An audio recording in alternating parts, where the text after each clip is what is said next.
Dios me les bendiga, bueno, dándole gracias al Señor por esta nueva oportunidad de poder compartir la palabra del Señor. A todos los que están allí conectados a través de las redes sociales, a través de la emisora, a los que nos visitan por primera vez, un Dios les bendiga.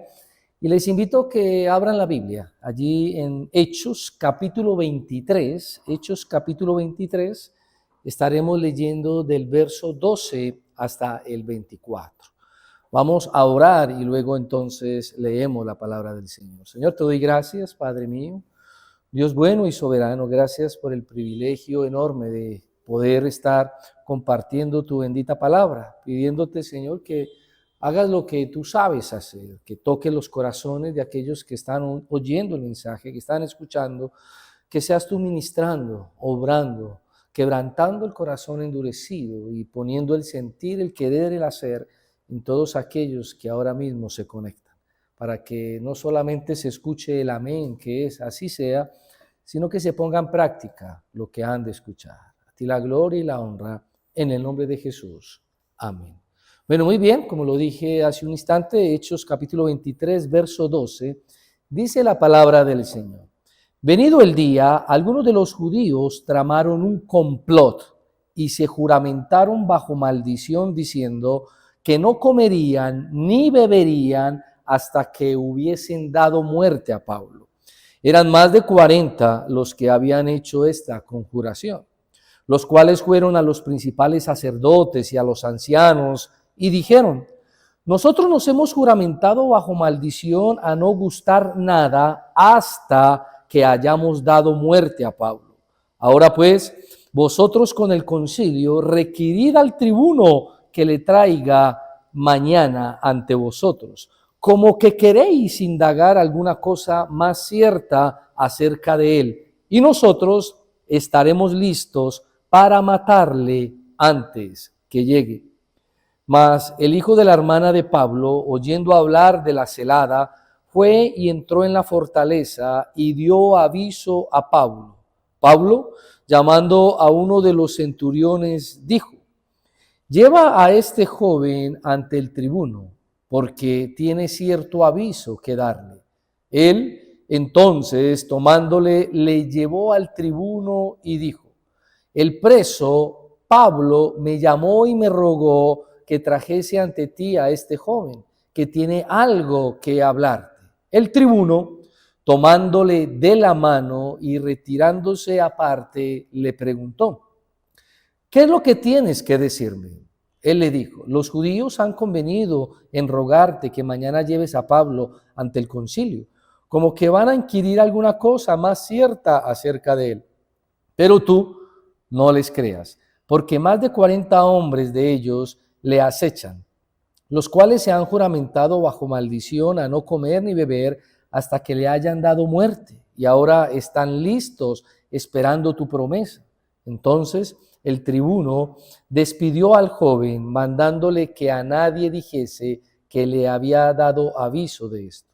Y llamando a 2 centuriones, mandó que preparasen para la hora tercera de la noche 200 soldados, 70 jinetes, 200 lanceros, para que fuesen hasta Cesarea, y que preparasen cabalgaduras en que, poniendo a Pablo, le llevasen en salvo a Félix el gobernador. Bueno, muy bien. Creo que tal vez a la hora de leer el texto no se escuchó la palabra compromiso. Literal o textualmente la palabra compromiso no está. Pero si aprendemos a leer entre líneas, si aprendemos a observar bien un texto y también interpretamos o leemos la intención que tiene el autor bíblico, pues implícitamente la palabra compromiso está allí, sumergida en varios de los que hacen parte de la narrativa, de los personajes de esta historia, digámoslo así. El título que le he dado a este mensaje es Compromiso Total. Y la pregunta es: ¿qué tan comprometidos estamos nosotros con las cosas del Señor? ¿Qué tipo de compromiso tienes tú para con el Señor? Y definamos, para poder entender bien lo que quiero comunicar, qué significa la palabra compromiso, ¿verdad? Porque yo estoy convencido de que algunos que tal vez ahora mismo están conectados estarán diciendo: no, yo estoy comprometido. pero resulta que no tienen realmente definido el término de lo que significa compromiso.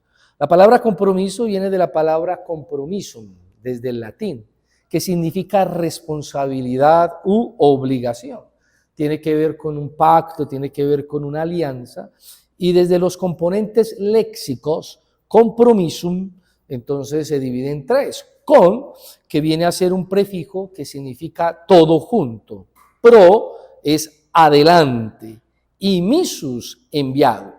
Cuando me comprometo, entonces debo de cumplir un todo, no una partecita o no por partes. Por la definición de los términos léxicos, entonces sería, debe estar todo comprometido, todo comprometido. Y ese pro, recuerde que es hacia adelante. Yo no puedo decir, no es que yo estuve comprometido tiempo atrás. Sí, pero hoy ¿cómo estás? Quisiera decir entonces que cuando hablamos de las cosas del Señor y decimos estar comprometidos, pues tendríamos que renovar ese compromiso a diario. Hace unas semanas atrás tuve el gran privilegio, honor, de poder celebrar las bodas de oro de mis padres, 50 años comprometidos, caminando uno al lado del otro.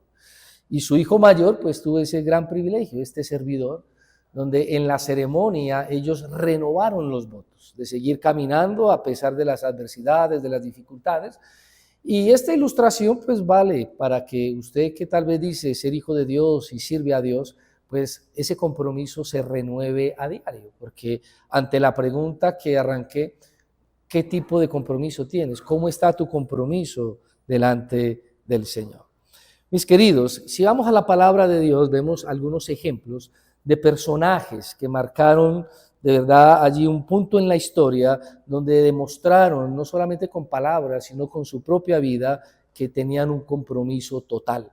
Por hablar de uno de ellos, podríamos decir Nehemías en la reconstrucción del muro, porque Nehemías mostró un compromiso total con esa misión que Dios le entregó, la misión que Dios le delegó de reconstruir los muros de Jerusalén, a pesar de todas las oposiciones que se levantaron, oposiciones externas que supo salvaguardar, que supo enfrentar, pero también oposiciones internas entre el mismo pueblo que se levanta a generar piedra de tropiezo. Nehemías no tiró la toalla, no volvió atrás. Cuando se levantó Sanballat, Tobías y Gesem, las amenazas constantes, el desánimo, pues allí estaba Nehemías.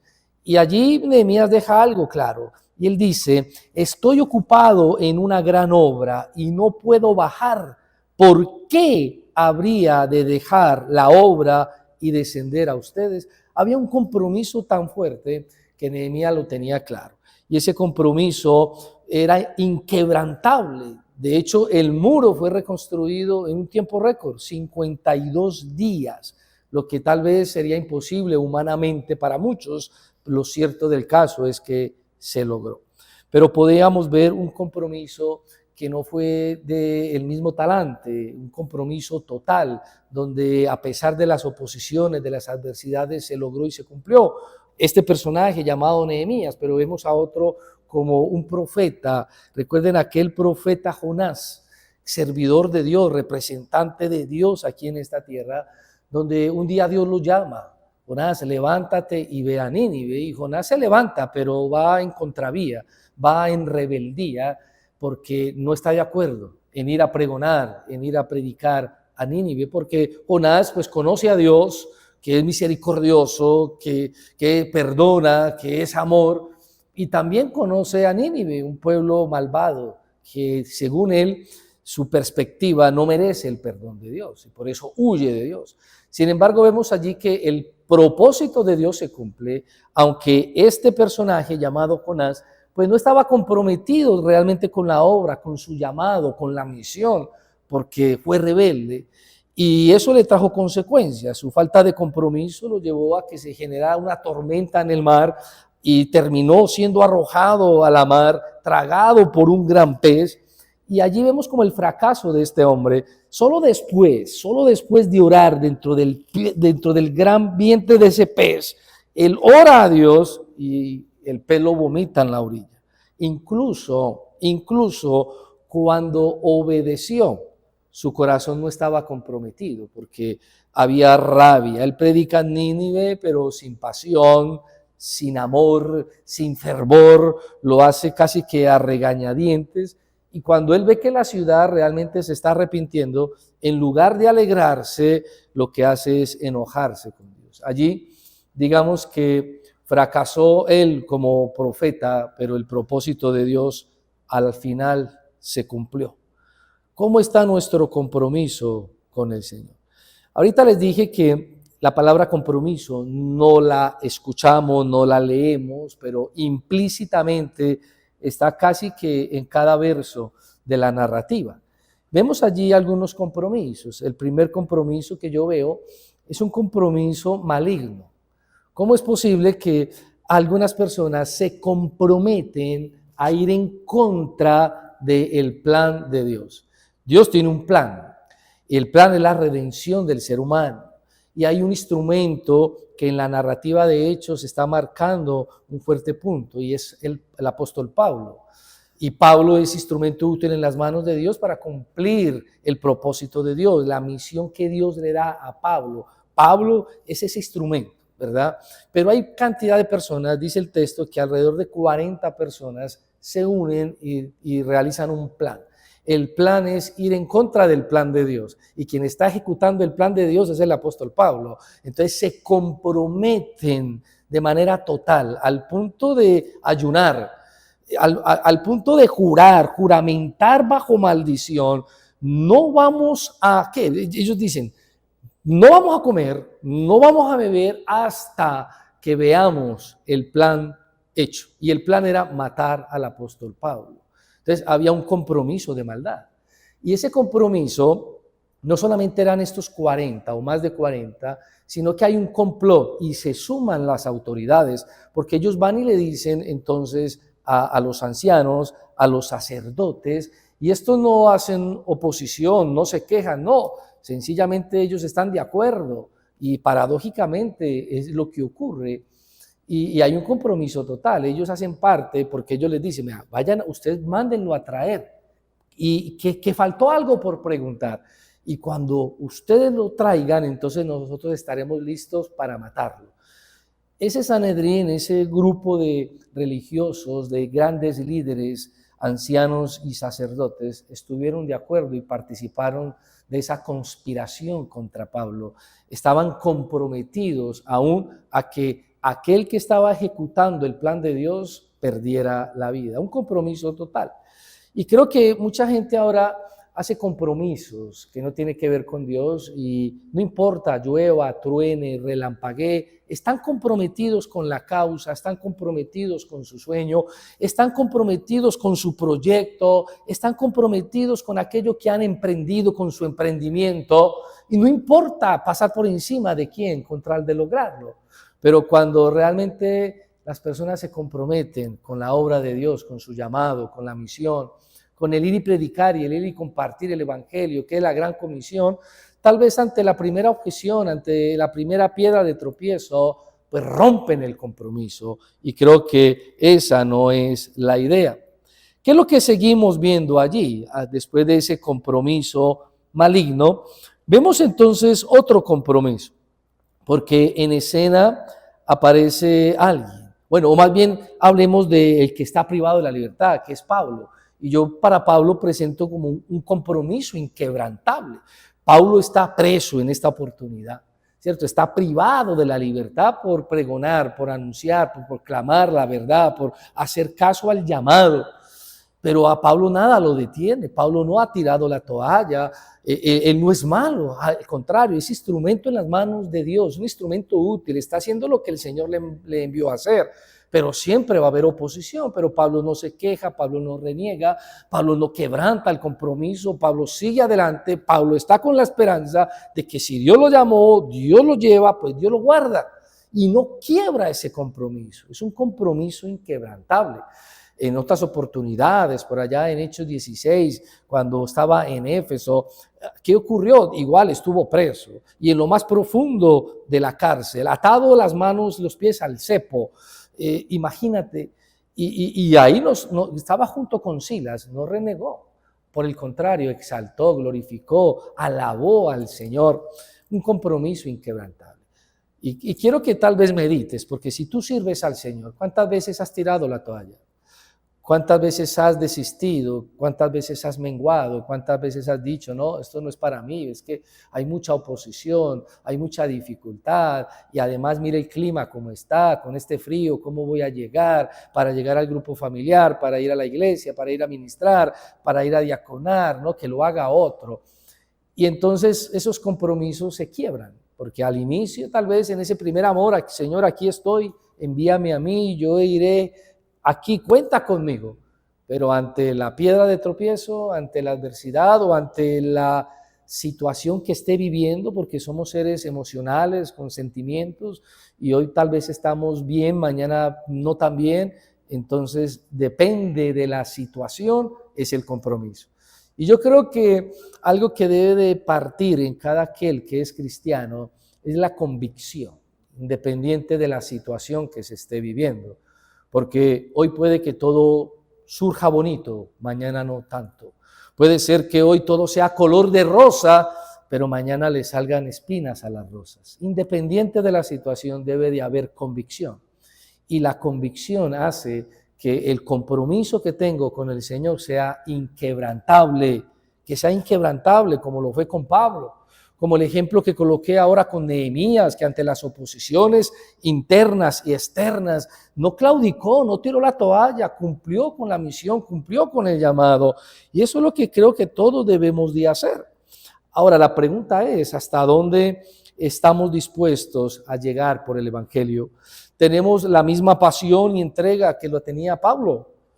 Las cosas externas nos debilitan, nos desmotivan, nos desalientan, o internamente tenemos la convicción de que Dios nos ha creado, nos ha formado, nos ha salvado y nos ha encomendado a que seamos parte de la tarea de ensanchar el reino de Dios en esta tierra, de predicar y compartir el Evangelio a pesar de. Pues la idea es tener un compromiso inquebrantable. Un tercer compromiso es, hay un personaje que solamente en toda la narrativa de la Biblia, aquí en el Nuevo Testamento, es en la primera oportunidad única que se escucha del sobrino del apóstol Pablo. Un sobrino que escucha el complot, un sobrino que no sabemos, de hecho los historiadores y grandes comentaristas bíblicos dicen que hasta es posible que el sobrino de Pablo ni siquiera fuera cristiano. Seguramente hacía parte del judaísmo, como lo fue Pablo anteriormente cuando era Saulo. Eso nadie lo sabe porque la Biblia no da luces sobre eso. Lo cierto del caso es que tenía la forma de llegar hasta donde estaba Pablo. Y se escucha, él escucha, recuerde que las paredes tienen oídos, y escucha el complot que se está generando, la gran conspiración de atentar contra la vida de Pablo. Y este muchacho, pues yo lo diría como tercer punto, es un compromiso valiente, porque no se queda callado ante lo que escucha. Él sencillamente va y cuenta, aún exponiendo su vida, porque si aquellos que estaban conspirando contra Pablo se dan cuenta que hay alguien que escuchó, pues ya la conspiración y el compromiso de maldad de darle muerte a Pablo también sería contra este. Porque permítame en el término muy popular, muy secular, dentro del argot popular, la gente diría, este es un sapo, entonces hay que matarlo, hay que aplastarlo. Y es un compromiso valiente. Este muchacho tenía, digamos, una información demasiado importante. Y esa información sencillamente la comunica, no se queda callado porque hay en riesgo una vida. Y Pablo, entonces, al escuchar lo que su sobrino le está diciendo, vemos allí algo que yo quiero mostrar, un gran contraste. Es la responsabilidad de Pablo, porque Pablo tenía la certeza y la seguridad de que el Señor estaba con él. Nosotros arranqué leyendo el verso 12, pero el verso inmediatamente anterior dice que el Señor se le aparece a Pablo y le dice, ten ánimo, Pablo, pues como has testificado de mí en Jerusalén, así es necesario que testifiques también en Roma. Vemos entonces allí, ¿qué es lo que vemos allí? La soberanía de Dios versus la responsabilidad humana. Porque ese Dios soberano ya había dicho, Pablo, vas a estar acá, pero te toca llegar a Roma, a seguir haciendo lo que has hecho, a testificar, a predicar. Pero Pablo no se queda cruzado de brazos esperando que, pues como Dios es soberano y Dios me lo dijo, nada me va a pasar. No, hay una responsabilidad humana y él hace la tarea, él se encarga de que su sobrino llegue, entonces, ¿a dónde? A que informe a aquel que lo está salvaguardando, a aquellos soldados, y que luego lleve la noticia al gobernador. Y allí entonces está la responsabilidad humana. ¿Qué es lo que haces tú cuando conoces que alguien está con riesgo de perder su vida?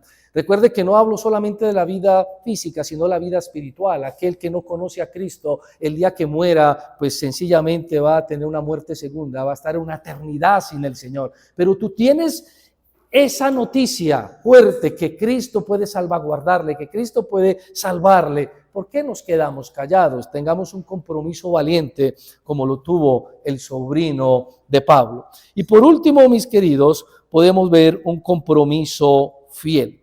Y ese compromiso fiel sencillamente es Dios, el que está orquestando todo esto. ¿Y por qué lo digo yo? Porque ahorita les hablé de la soberanía de Dios. El verso 11, el Señor le está diciendo a Pablo, sigue testificando de mí, porque te espera ir a Roma. ¿Y qué es lo que hace el Señor? Pues Él es el soberano y usa a las personas naturales para hacer algo sobrenatural. Porque la vida del apóstol Pablo fue guardada, cuidada, custodiada, mientras 40 hombres se levantan y conspiran contra él. La sangre le hierve, quieren matarlo, han ayunado para esto, hay un compromiso total. Pues el compromiso fiel del Señor es guardarlo. Y nota esto, porque ¿quién era Pablo? ¿Qué había hecho? Son 470 soldados que lo están custodiando y es lo que el Señor hace. ¿Por qué? Porque Él está salvaguardando su obra y a su servidor. Hay un compromiso total. Mis queridos, yo creo que para ir culminando podemos ver ese compromiso inquebrantable de Pablo. Y Pablo en repetidas oportunidades lo decía, sean imitadores de mí así como yo soy de Cristo. Pero sabes, el mayor de los ejemplos es el mismo Cristo, el Hijo de Dios, aquel que entregó su vida por amor a ti y por amor a mí. Que su compromiso era tan grande que antes de ir al Gólgota, antes de ir al monte de la calavera, a entregar su vida por redención de la humanidad, de aquellos que Él salva, Él estaba en el monte Getsemaní y le oraba al Padre, Padre, si es posible, pasa de mí esta copa, pero que no se haga mi voluntad sino la tuya. El compromiso era inquebrantable del mismo Jesús. Y la voluntad del Padre es que su Hijo pasara por la cruz, para que tú y yo podamos tener vida y vida en abundancia, podamos tener vida eterna. Jesús no claudicó, Jesús no tiró la toalla y Él mismo también nos ha enviado para la gran comisión. Ir y predicar el Evangelio, ir y anunciar las buenas nuevas, ir y dar esperanza a la humanidad. No quebrantes tu compromiso. Si tal vez hasta el día de hoy encuentras que eres de aquel que se ha comprometido con la obra del Señor, pero ante la adversidad, ante la situación, ante el problema, ante la noticia, quebrantas el compromiso. Es tiempo de recuperar ese compromiso. Es tiempo de levantarte. Es tiempo de decir, Señor, perdóname, porque ahora yo miro a Cristo. Ahora yo asumo el ejemplo que Él mismo me ha dado y me comprometo con la tarea, me comprometo con la obra. Tú tienes una noticia que dar a aquel que está desesperanzado. Sencillamente dile al Señor, Señor, permíteme la oportunidad de poder compartir, que yo abra mi boca y tú hables a través de mí, que yo dé un mensaje y tú redargullas, que sencillamente yo hable del Evangelio y tú lo salves. Permíteme orar por ti. Señor, yo te doy gracias, Rey de Gloria. Gracias, Señor amado, porque hoy nos llamas a tener un compromiso, a renovar el compromiso contigo. Perdónanos, Señor amado, si en repetidas oportunidades tal vez hemos quebrantado el compromiso. Pero hoy entendemos que tú eres fiel para con nosotros, para con tu obra, para con tus siervos. Ayúdanos entonces a imitar, bajo lo que vimos en el texto, el compromiso valiente de este sobrino de Pablo, el compromiso inquebrantable que tenía Pablo y también a tener ese compromiso fiel como tú lo tienes para con nosotros. A ti te damos gloria, honra y honor en el nombre de Jesús. Amén y amén. Dios me les bendiga.